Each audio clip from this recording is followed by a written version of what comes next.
Gusto lang namin kayo tanong, no, Sir Galanida, kasi inaakusahan po si Senyor Aguila, also known as J. Renz Kilario, for sexual abuse, specifically sa underage girls na pinipilit daw na makisiping sa kanya. May katotohanan po ba ito? Definitely wala po.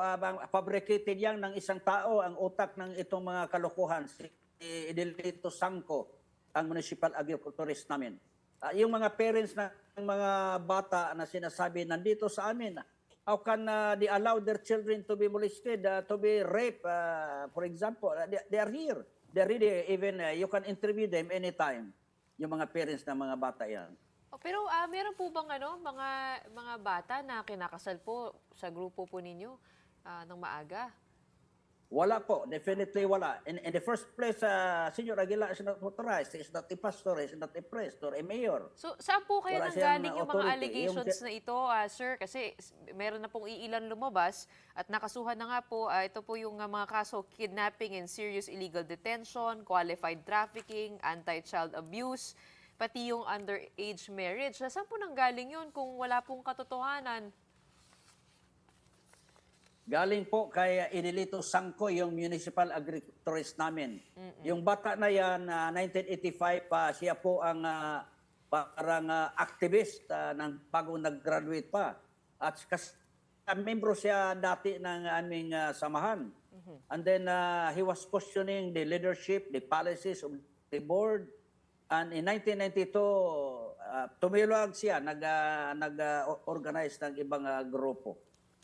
Okay, ano pong nagyari, no? May, Kaya nga, galing sa kanya yung lahat. Opo sir. Nakapanayan po siya kanina no, ng mga colleagues namin sa isang earlier show. Siya nga po ay nagbitaw ng maraming alegasyon against bayanihan. Ngayon, saan po kaya niya nakuha ito? Kasi medyo detalyado po ang mga sinasabi niya. Tulad na lang ng mga tumiwalag sa kulto, isinawalat daw yung mga kahindik-hindik na nangyari sa loob ng Socorro Bayanihan Services. 4 daw na kaso ang pinataw na kontra sa Socorro Bayanihan. Hindi pa daw kasama doon ng rape.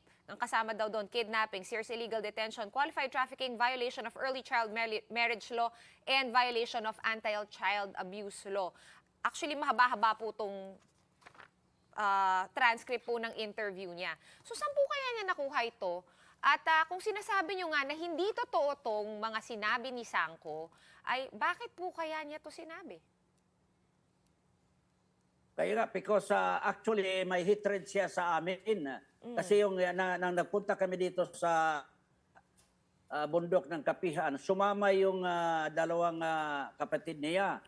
Kaya gusto niya pababain, pero ayaw naman kasi gusto nila dito. So it started like that. And then magaling naman siya sumulat. And then magaling din mag-fabricate. Yun nga ang kuha niya. Parang you know, yung bata na sabi nila sa kanilang custody, mga 7 yan, yung dalawa, bumalik na sa amin. At saka, actually, they were not, hindi yun galing sa kusang loob ng mga bata. Yung mga bata na sometimes they went down sa community kasi gusto mag-basketball, mga 15 years old, dinakip yan nila. Using the police, using, kasi cohorts niya ang mayor. Kasi ano sila, kapartido. Kami po sa kabila. Yun nga ang gusto nilang maprehisyo kami. Sabi niya, gusto daw siyang maging hero, maging Rizal. So nagawa siya, nagpabricate ng mga stories. Yung mga bata, inimbita, binigyan ng cellphone, ano-ano pa. Then started trying to make some imagine stories. And then they invited the NBI and seemingly asked the children, pero tapos na yan, parang kinukots na nila. So anong sinasabi ng mga bata, pare-parehong pattern. Yung sabi na hijacking, yung child labor at ano pa. Kasi yung totoo yan, yung mga parents, unang-una, they want to cry foul in our area because lahat mga parents nandito sa amin. Hindi kaya na brainwash din sila? Ayun, na-brainwash yan. Na-brainwash na, ano, kasi yung dalawa na, unang-una, nag-file kami ng writ of habeas corpus, binalik yung isa. At din ang isa, lumayas galing sa kanila, from their custody.